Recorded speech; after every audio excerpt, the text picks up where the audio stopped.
Hello, everybody. My name is Troublemaker, And I'm Rangru. and this is the 3v3 Tournament of Glorious Design. This is their second match. And today we have RKKA versus PLF on the map Alisund. So on the RKKA side, we have Romiros, AmberT, and Ronin, Iceman. And for the PLF, we have SikkeSakke, Legion, and Judgemann. So quite interesting, another Pact on Pact engagement. We've been thinking there'd be a bit more NATO on NATO, but I think we're going to see some different playstyles, which is quite enjoyable because ESL was all just NATO on NATO. I'm sure eventually later in the tournament, the big NATO bombers will show up, but for now, it's a treat. It's nice seeing some USSR units being used, BMP runs, and T-72s being probably a mainstay unit. Just good all-round designs. And Yeah. And in high supply. All the tenets of a good Russian army. Yep. So it seems like PLF getting quite a few BMP runs and T-72s off the bat, as well as a few AA units like Tunguskas. Not much of an air force, or not much of a helicopter force, I should really say. Bit of so-calls from Judgemann and MI8, but that's about it. And on the RKKA side, really not much of all. Usually when you don't deploy a lot of units, that's indicative that you're going to go for a pretty powerful Air Force, which of course is actually a good move in the current metagame. Yeah, interceptors early off, especially short-range interceptors, are the brand new fighters to get in the metagame, because once you get into range, you can fire off constant missile after missile after missile, and they're great knife fighters compared to longer range F-15s and F-14s, for example. Now, of course, this is our second attempt at recording this. Our first attempt, just a big throw out there. My province in Canada is currently 50% browned out. Our generator lit on fire in the winter at a hydro dam. So, power outs are pretty often. So, yeah, I might go bye-bye. And I'll have to do a solo all by myself, but hopefully it doesn't happen because your power just came back up, and then I'll rotating it around, so if we cross our fingers and maybe our toes, you won't disconnect, and that'd be quite nice. Honestly, I feel like I'm in the third world. Like when I used to watch the GOM TV casts, they'd have like, oh, power has run out in Korea. And it's like, how does power run out? Match starting, 2 MiG-19s from PLF Legion, and 2 MiG-21s from AmberT. I'm going to be bringing out an Air Force. Got a mix here so far. AmberT, of course, is kind of the superstar for the RKKA. He's currently rated the top player in the game, and I mean, here's why. He's shown 2 fighters just to kind of bait in these guys to stay a little longer so they can get 1 extra kill. Now the real Air Force is out here with Romiros also joining him in the fray. With MiG-25s and all of that good stuff. It seems like Judgemann is going to be rushing into the town with his so-called MI8 T-Force. It does seem like one so-called did get shot down in the process. The other one badly damaged. And they're going to be landing into the town, the main town of Foxtron Hotel being quite a big part of the match, or quite a big part of the map. And now there's a pretty massive advantage going to start off with RKKA. They're able to settle all their 2-point bases as well as the 3-point base. And they're now at +7, which is obscene, for a little bit anyway. Will be bleeding out PLF very early on. And up north, we see another one of these tactical faux pas of the tournaments. SikkeSakke has a command going for a 1-point base when there are 2-point bases still unclaimed on the map, which he could take. And just the fact that they don't have those 2-point bases taken is going to hurt their team quite a bit. Because PLF, usually when I see them play, they don't really get their home bases ASAP. They don't mind bleeding out the points early on if they can spend your extra money to get more units for capping earlier. It's a very risky move because if they bleed out too many points, it might be a bit too hard to catch up. So hopefully this will go out well for them. And I mean, the base that they're trying to capture with that command, it's not a reinforcement point. It's just a 1 point base. So there's literally no reason for that command to be there. The repercussions of this strategic mistake will continue throughout the game. Yeah, because RKKA already at over 100 points at the moment, just gaining them at a rapid rate with only like 2 minutes and 3 minutes and 30 seconds in, which is absolutely staggering.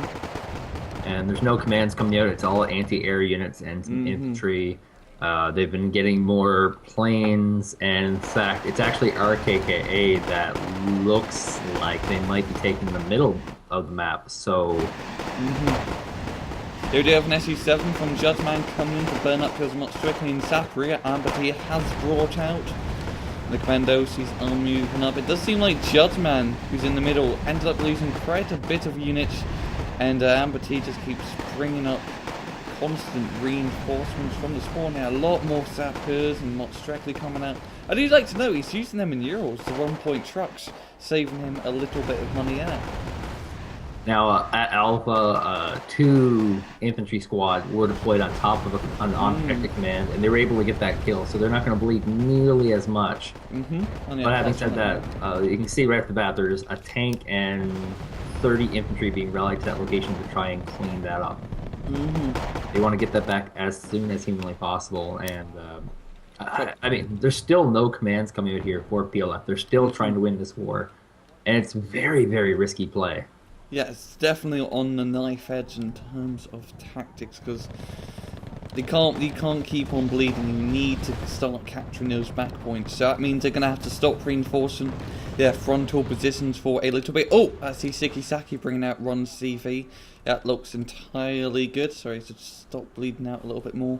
All he needs is Ron more for Lima, and they should be fine. And they should be able to actually get some points back, which is the big thing. They're very, very linear maps, and if you don't take your opening bases, it really does take a long time to come back. Indeed, indeed. But this is really the team that you want to do this kind of semi-all-inning against. I'd say that Romiros and AmberT are going to be probably the favorites in the ESL next season, and they'll be one of the favorites for this tournament. So, I mean, if you can take a game off these guys, that's huge. Yeah, it's pretty good indeed. And yeah, I'd like to see how Romiros and AmberT will compete in the next ESL. And yeah, keep on moving up. It seems pretty even at the moment in terms of front lines. Both sides are attacking quite aggressively. PLF still moving up into Charlie. If they can capture the Charlie point, that'd put them at quite an advantage, because they already have the southern point, Mike, which is quite good. Having Charlie and Mike, that means they can start bleeding off the enemy if they can hold on to both of those points while having the town.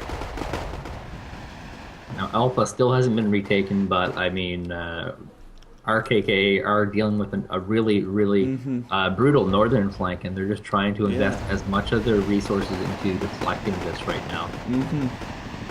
And they are definitely losing a lot of units at the process. SikkeSakke managing to garrison in some of the buildings, and it's kind of hard to knock out infantry which are inside of buildings. And I think SikkeSakke's not bringing up any more units at the moment into reinforcing the flank. So yeah, AmberT has to move from some progress a little bit on the north side. I think he's trying to get the good old flank on SikkeSakke's forces, but more strictly, which could actually stop him. A little bit of advanced manoeuvring, yeah. I mean, it's gotten so bad to the northern flank in terms of infantry that Romiros has actually deployed 2 flamethrower tanks instead of the standard 1. Oh yeah. He just wants to get as much napalm as possible right now, and it's really weird because the availability of these tanks is not that high. I'm tempted to say it's like 4 or 5. I'd have to correct you, and it's like Trove at Kate. You can get Trove to 16 at Kate. 12. Oh. And you can get like 22 in Kate, which makes it absolutely brilliant. But yeah, this is a really, really powerful defense, but dear God, like, you don't usually see this. They have, looks like 30 plus the 2 sapperies for napalm infantry, and then they have the 2 flamethrower tanks. So They definitely want to be burning the cockroaches out of their cover. Looks like they should be able to defend the point. And they have in fact resecured Alpha, so they're doing quite good now.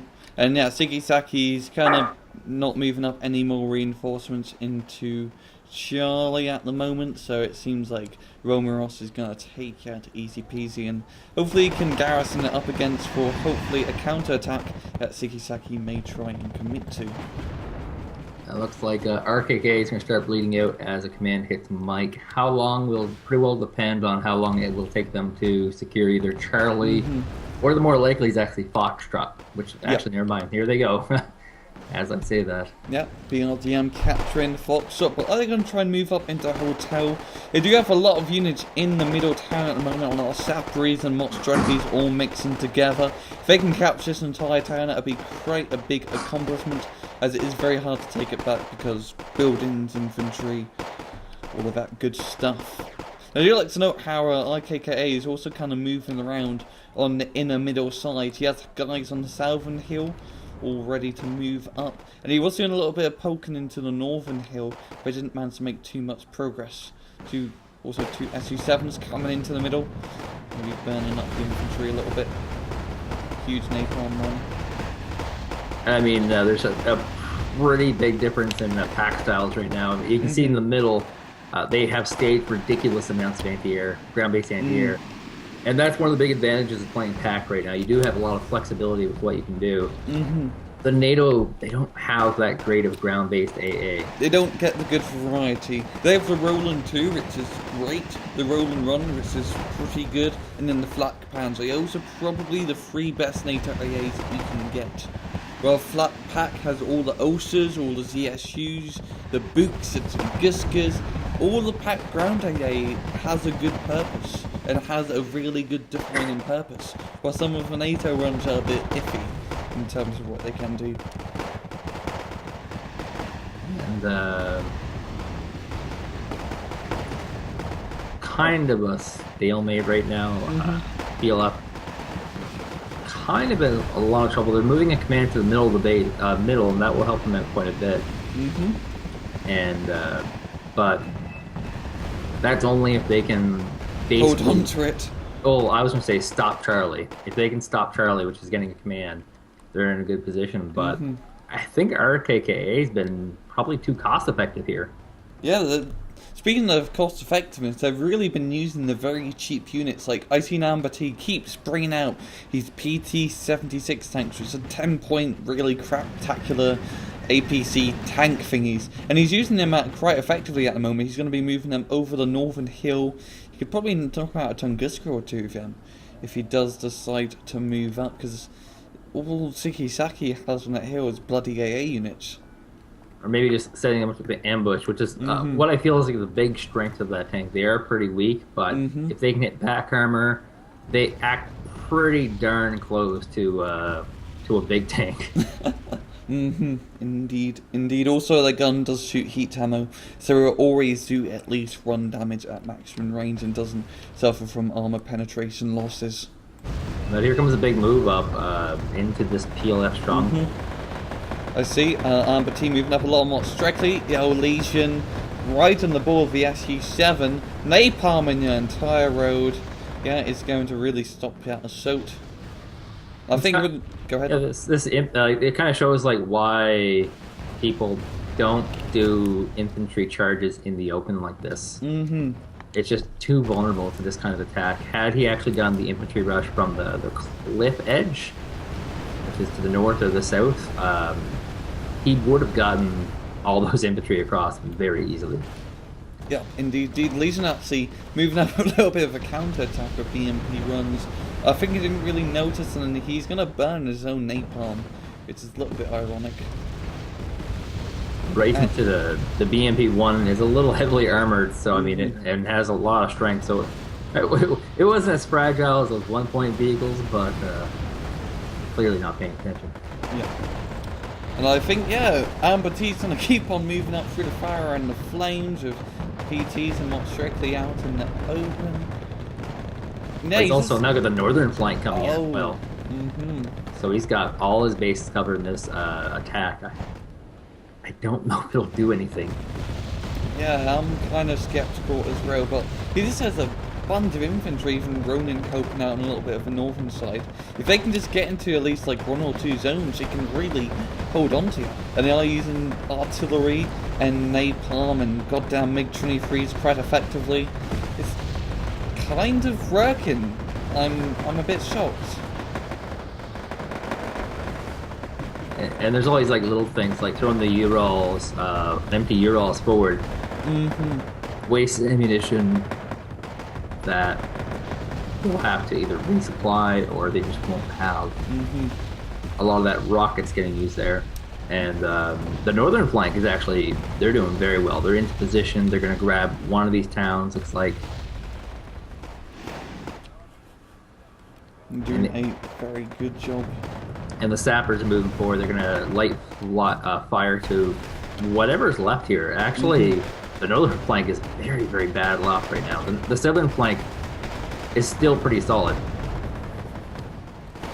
Yep, Legion bringing up another SU-7 to do another napalm run. And it does seem like they are trying to bring out as much reinforcements as they can to resupply that sector. Oh, I really think AmberT and Ronin might do yes, to be honest. These really long reinforcement paths, making the surprise attack actually a surprise.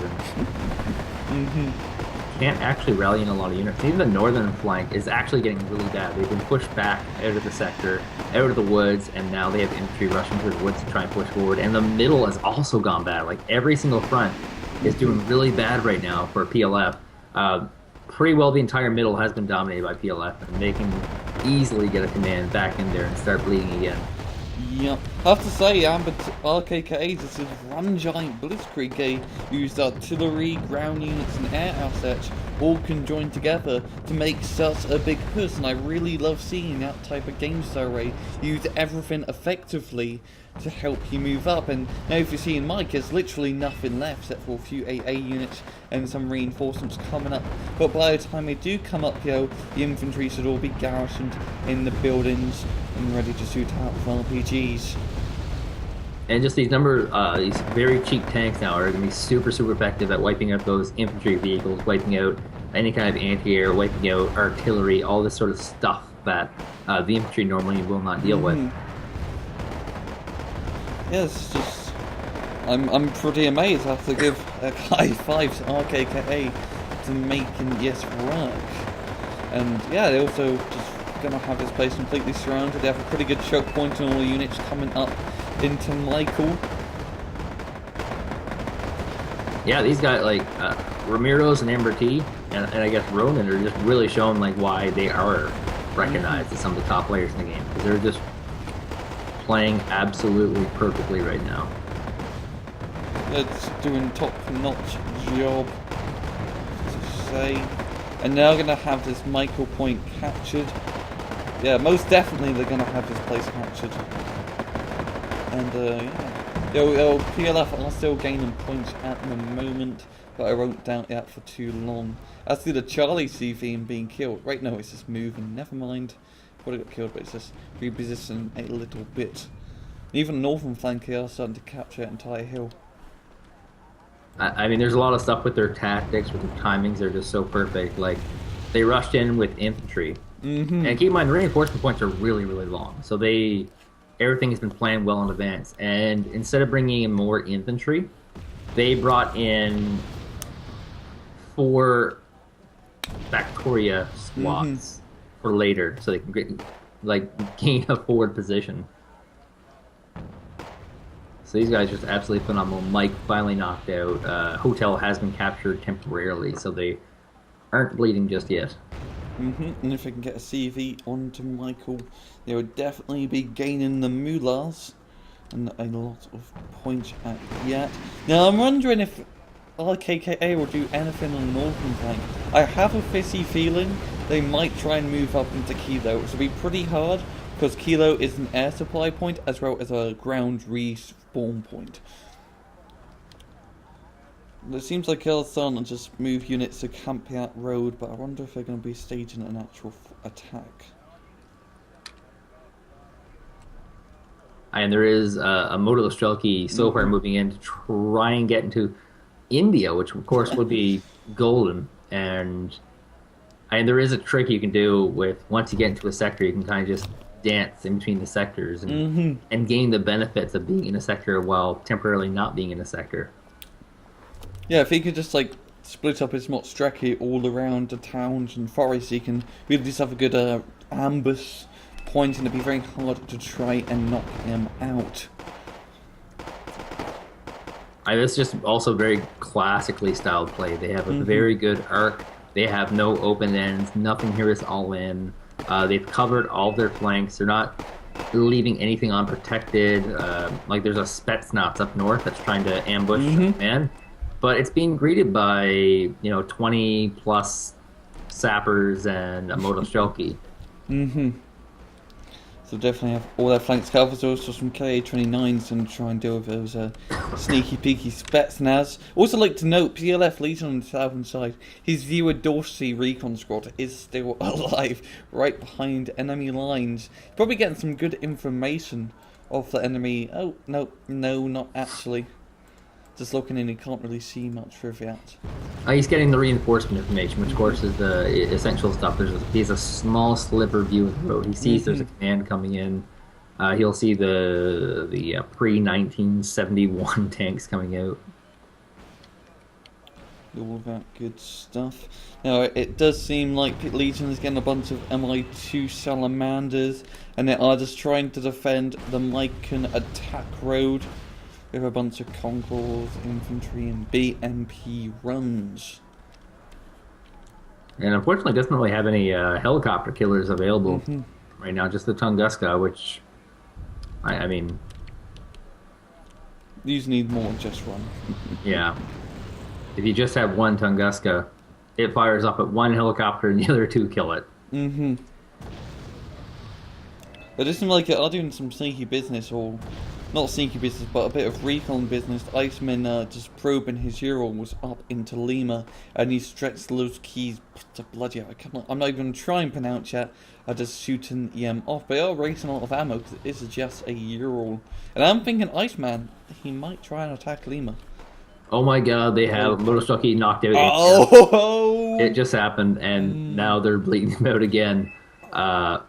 They're calling for an attack on Lima, and seriously pulling nerf names.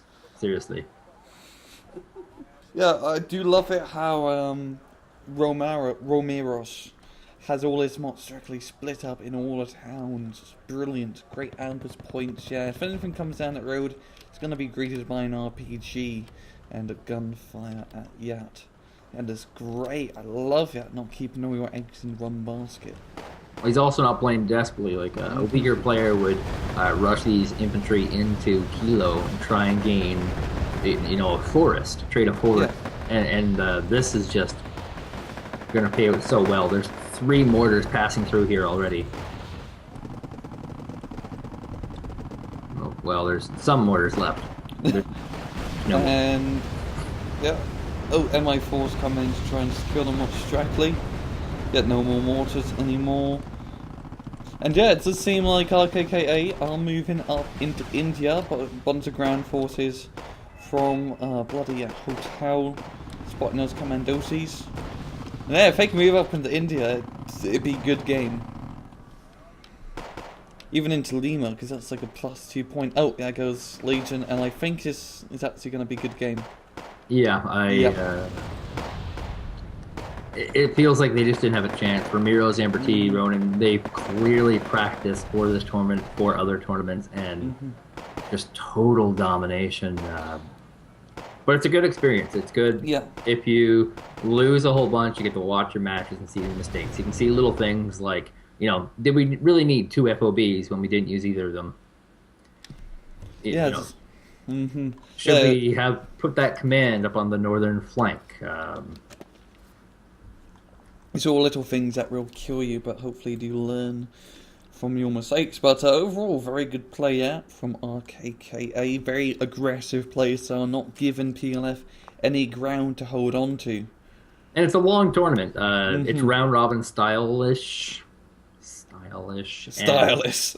And like it's gonna be like somewhere between 6 and 8 weeks worth of matchups, and I mean, basically every team is gonna end up playing every team. So you're gonna see every single matchup, which will be an awful lot. So nobody is out just yet. No one is out for the count. And yeah, that is all we have time for. I'm Rangroot. And I'm Troublemaker. Take it easy.